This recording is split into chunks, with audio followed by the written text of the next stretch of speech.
সূর্যের নরম রশ্মি জানালার পর্দা ভেদ করে ফ্লোরে লুটোপুটি খাচ্ছে। এই নরম রোদ সূর্যের নরম রশ্মি জানালার পর্দা ভেদ করে ফ্লোরে লুটোপুটি খাচ্ছে।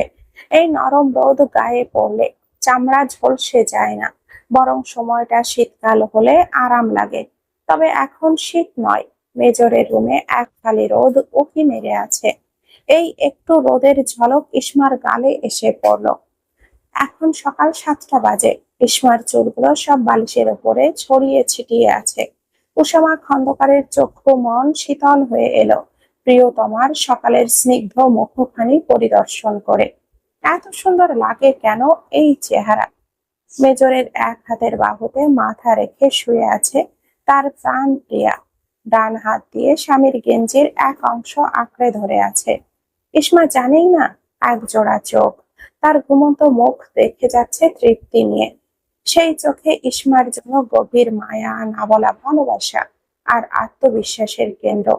ফোনের আওয়াজে পিটপিট করে চোখ মেলে তাকালো ইসমা। মেজর ওসামা হাত বাড়িয়ে ফোনটা হাতে নিয়ে রিসিভ করলো। জিয়াফত আলী, সকাল সকাল কেন বিরক্ত করছো? কতবার বললাম লিয়াকত আলী বলবে, জিয়াফত আলী বলো কেন?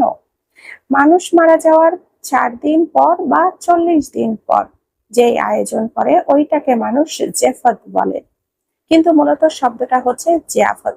তোমার মৃত্যুর পর আমি নিজের চোখে তোমার জিয়াফত দেখব, তাই জিয়াফত বলি। বোঝাতে পারলাম? এত ঘুরিয়ে পেঁচিয়ে কেন কথা বলো? স্ত্রীর সাথেও কি এভাবে কথা বলো? স্ত্রীর সাথে কিভাবে কথা বলি এইসব শুনতে সকাল সকাল ঘ্যান ঘ্যান শুরু করেছেন? একবার তুমি বলো, আরেকবার আপনি বলো।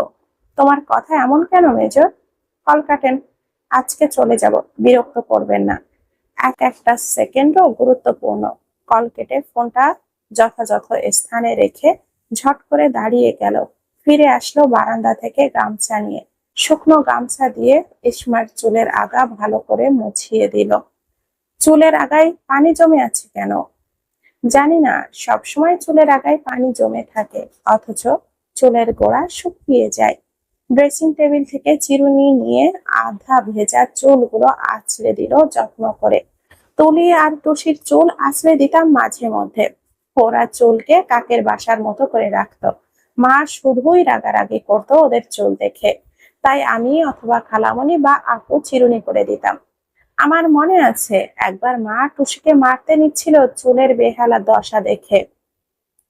পরে বাবা তেল দিয়েছে, টুসির মাথার চারপাশে তেল চুপচুপ হয়ে গড়িয়ে পড়ছে। কথা বলতে বলতে চুলগুলো আঁচড়ানো শেষ। তারপর গেঞ্জি পাল্টিয়ে গায়ে পোলো টি শার্ট জড়িয়ে বের হলো। তারপর ফিরে তাকালো। আমি বাইরে যাচ্ছি, তোমার কিছু লাগবে? না, কিছু লাগবে না। নাস্তা করে যান।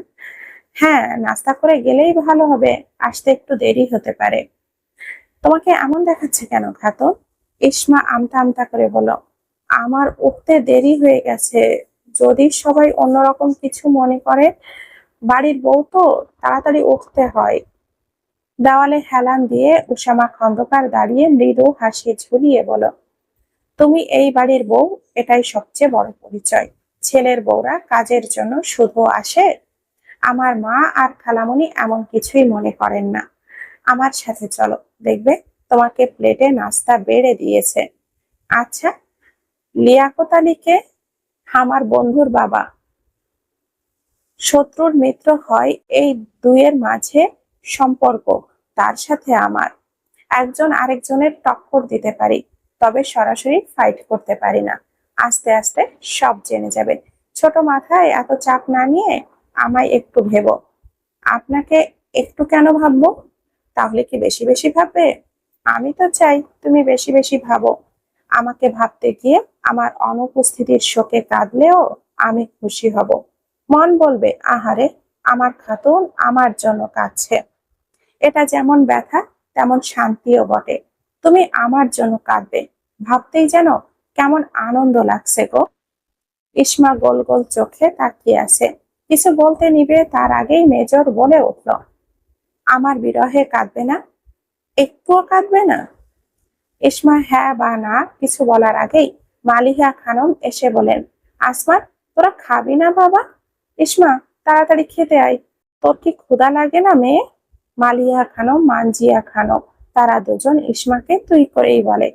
মেয়ের মতো স্নেহ করে, যেন ইসমা ছেলের বউ নয়, বরং টুলি, টুসি আর তামান্নার মতো এই বাড়ির মেয়ে।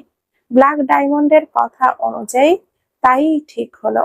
মানজিয়া খানম ইসমার প্লেটে পরোটা উঠিয়ে দিচ্ছে, আর ইসমার শাশুড়ি ডিম পোচ দিচ্ছে। সবজি দিল ইসমার শ্বশুর। মোবারক খন্দকার 32 পাটি দাঁত বের করে বলেন, ইসমা, তোমার কাছে কোনো বই হবে? যে কোনো বই, ভালো উপন্যাস হলেই হবে। সবার নাক মুখ কুঁচকে এই কথাতেই যথেষ্ট ছিল। মোবারক খন্দকার বই পড়ুয়া লোক, বইয়ের পোকা তিনি, তাই তার কাছে থেকে বই চেয়ে বসেছে। ওসামা পরোটা চিবোতে চিবোতে বলল, বুক সেলফ খালি করেছো 2 বছর হয়েছে। এরপর থেকে কতবার কার কাছে বই খয়রাতি করেছো কাকু? মানজিয়া খানম দাঁতে দাঁত চেপে বলেন, হিসাব নেই। সদর দরজায় তামান্নার 4 সন্তান উপস্থিত, সাথে ইসমার মাও রয়েছে। এলিশা, এনিফা কালো মামা কানো মামা বলে ঝাঁপিয়ে পড়লো। তারা জানে মামা আজ চলে যাবে। তামান্না ভারী গলায় বলল, তোমরা এখন থেকে কালো মামা বলবে না, শুধু মামা বলবে। আগে ছোট ছেলে, শুনতে ভালো লেগেছে, এখন বড় হচ্ছ, শুনতেও খারাপ লাগে, বলতেও খারাপ। দুজন মাথা নাড়িয়ে বলল, আর কালো মামা বলবো না। ইসমার মা যেন ক্ষণে ক্ষণে অবাক হয় এখানে ইসমার অবস্থান দেখে। শ্বশুর, চাচা শ্বশুর, স্বামী, ননদ, সবার সাথে কোনো জড়তা ছাড়াই নাস্তা করে যাচ্ছে। রাহাতের বাড়ির পরিবেশ ছিল ভিন্ন রকম। রাহাতের মা জরিনা তো শুধু শুধু খিটমিট খিটমিট করতো। তামান্না চলে গেছে হসপিটালে। তাহিয়া খাতুন মন ভরে মেয়ের সুখ দেখছে। ইসমার শাশুড়িকে ডেকে বলল, বেয়ান, আজকেও তামান্নার বাসায় রান্না করেছেন? না পা, আমি শুধু দাঁড়িয়ে খুন্তি নাড়ছি। তামান্না সব কেটে কুটে দিয়েছে। আরিফ আমার রান্না পছন্দ করে। সকালের নাস্তা করেই ওসামা বের হয়ে গেছে। ইসমা শাশুড়িদের সাথে দুপুরের রান্নায় হাত লাগিয়েছে। মেজর বাড়ি ফিরল দুপুর 2-2.5 ঘন্টা পরে। নিজের রুমে যেতে যেতেই ইসমাকে চোখের ইশারায় রুমে যেতে বুঝিয়েছে। হাতের কাজ রেখে গুটি গুটি পায়ে ইসমা রুমে গেল। মেজর যেন এই অপেক্ষাতেই ছিল। দরজা চাপিয়ে আগলে নিল বোকা শোকা মেয়েটাকে। ইসমা হুটহাট লজ্জায় পড়ে যায়। নিম্ন আওয়াজে দুজনের কথা হলো। মেজর জিজ্ঞেস করেছে, আর ইসমা নত মুখে হ্যাঁ বা না করে গেছে। প্রফুল্ল চিত্তে বধূকে বুকে জড়িয়ে রাখলো কিছুক্ষণ। মেজর কি থেকে কি করে সে নিজেও জানে না। এটা কি প্রেম? এটা কি প্রেমের মোহনা? এটা কি ইসমা খাতুন? আমার হৃদয়ের বাসভবনে তৈরি হচ্ছে স্বচ্ছ শ্বেত শুভ্র মেঘমালা। সেই মেঘমালাই তোমার নাম। মেঘে মেঘে ভেসে বেড়ায় এক কোমল চেহারা। এই মায়াময় চাহনি, বোকা বোকা কথায় আমি গভীরভাবে আটকে গেছি এবং শান্তি পাচ্ছি। এই নতুনত্ব কে কি খাতুন? এই মিসেস ইসমা খাতুন, এটাকে প্রেম বলে, তাই না? আমি ব্যাখ্যা করে সফল হয়েছি? বলো না। মনে হচ্ছে দুরন্ত কিশোর মনে ছুটন্ত প্রেম নিয়ে তোমার কাছে এসেছি। এই চোখের পাপড়ি নেড়ে যখন চোখ মেলে তাকাও, তখন মনে হয় বসন্তের দোর খুলেছে আমার বিস্তীর্ণ শক্ত ভূমিতে। ধীরে ধীরে আমি তোমার মায়ার অনুভূতির জালে ফেসে গেছি। তোমার পবিত্রতার চোরাবালিতে হারিয়ে গেছি। কোনো জাদু করনি, তবে জাদু হয়েছে তোমার চাল চলনে, তোমার কথায়, তোমার হাসিতে জাদু আছে, তোমার ঘুমন্ত মুখে। এমন কেন করলে ইসমা খাতুন? হুম, কেন করলে? আমি থাকবো কি করে? কষ্ট হবে তো, ভীষণ কষ্ট হবে। ইসমা নিরুত্তর ভঙ্গিতে দাঁড়িয়ে আছে, বোকা বোকা চোখে চেয়ে আছে। এই যে জনাব মেজর, কত প্রশ্ন করলো বোকা মেয়েটাকে, কিছুই বলতে পারলো না। কিছু সময় পর ইসমা আবেগী হয়ে উঠল। চোখ জোড়া বর্ষার জলের ন্যায় থই থই করে টলতে লাগলো। 2 আঁখি থেকে 2 ফোঁটা নোনতা জল গড়িয়ে পড়লো গাল বেয়ে। কাঁদছো কেন পাখি? কান্নার মাঝেও ইসমার ভিড় লজ্জা পেল।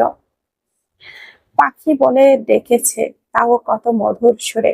এই মেজর একবার আবেগী বানিয়ে দেয়, আবার একবার লাজুক বানিয়ে দেয়। মেজর এক ভয়ার্ত ঢোক দিল। তার বধূ ক্রন্দনরত অবস্থায় লাজ নিয়ে দাঁড়িয়ে আছে, চোখে বিরহ জল, অথচ গালে লাজুক আভা। আবার ঠোঁটে বেঁকে যাওয়া লাজুক হাসি। আমি যাওয়ার সময় এভাবে হাসবে না, দহন বেড়ে যায়। আমি তোমার পাশে থাকলে যত খুশি তত হাসবে। হঠাৎ রাহাতের কথা মনে হয়ে গেল উসামা খন্দকারের। রাহাত এই অমায়িক নারীকে কষ্ট দিল কি করে? এমন স্ত্রী হলে তো খেয়ে না খেয়ে দিন পার করা যায়। কিন্তু রাহাত অধৈর্য হয়ে কি নিষ্ঠুর হয়ে ইসমাকে সতীন উপহার দিল। রাহাতের নাম চিন্তা ভাবনার মাথা থেকে বের করে উসামা খন্দকার পাশের ব্যাগ থেকে টাওয়াল আর হেয়ার ড্রায়ার বের করলো। হেয়ার ড্রায়ার কিভাবে ব্যবহার করে শিখিয়ে দিল। গামছা দিয়ে তো চুল মুছে ফেলি, টাওয়াল দরকার ছিল না তো? দরকার আছে। আমি গামছা দিয়ে কাজ চালিয়ে মাথা মুছি, কোমরে বাঁধি। তোমার বিষয় ভিন্ন। এখন থেকে গোসলের পর হেয়ার ড্রায়ার দিয়ে চুল শুকিয়ে নিবে। তুলি বা টুসিকে বললে ও করে দিবে। তোমার জন্য কিছু এনেছি। বড় বাজারি ব্যাগ থেকে ওসামা বের করলো একটি মাঝারি অ্যাকুরিয়াম। অ্যাকুরিয়ামের ভেতরে একদম ছোট্ট একটা কচ্ছপ, ছোট্ট একটা কাঠ দেওয়া। কচ্ছপটা ওই কাঠের ওপরে কুটি কুটি করে হেঁটে পানির ওপরে বসে থাকে।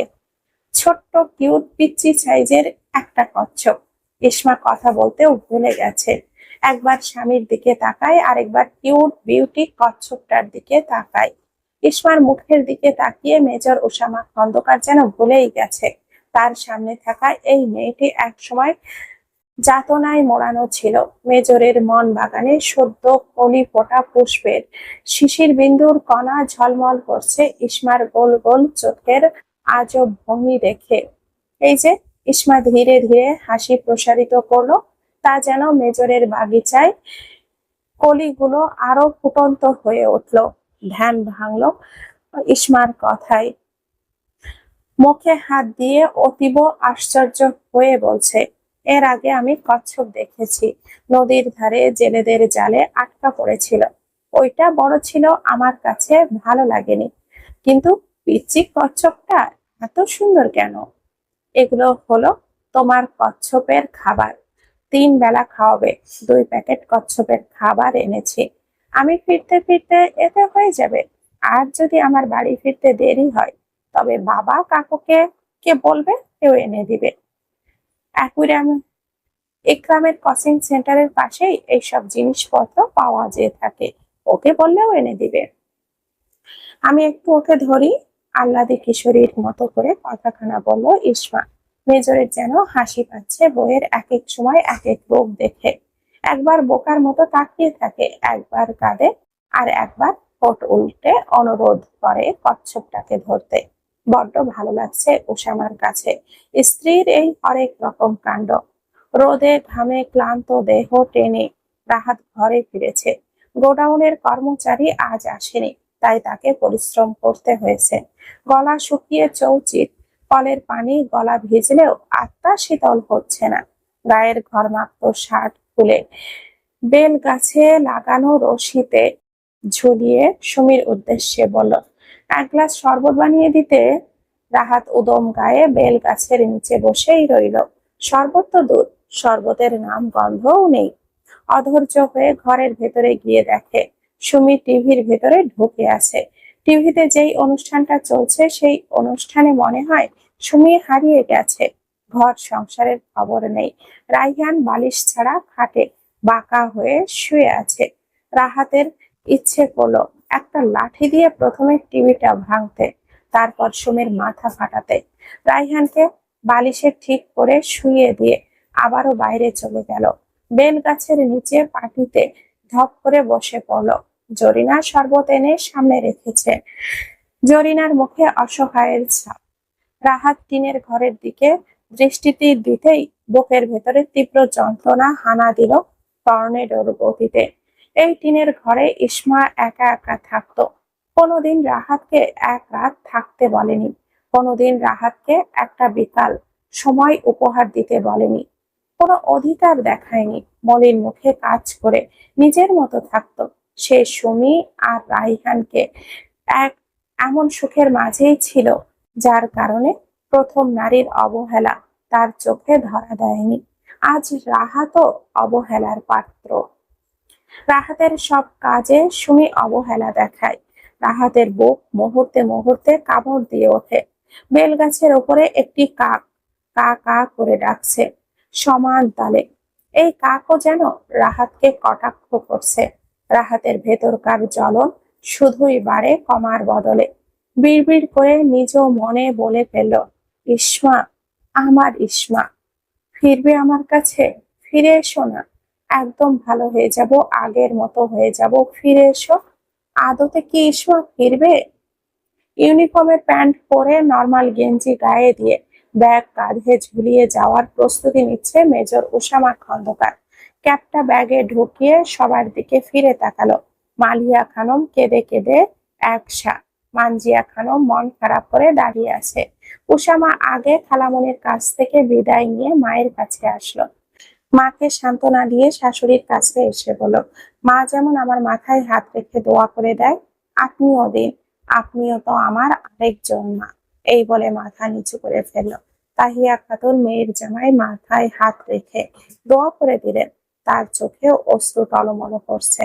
এবার উসামা খন্দকার বাড়িতে আসবে কয়েক মাস পর, তা জানা নেই। 4 মাস বা 5 মাস পর, যেই দিনই আসে, সপ্তাহ খানেক থেকে ইসমাকে সাথে নিয়ে যাবে। তামান্নার ফ্ল্যাটে গিয়ে বাচ্চাদের কাছ থেকে বিদায় নিয়ে চলে যাবে।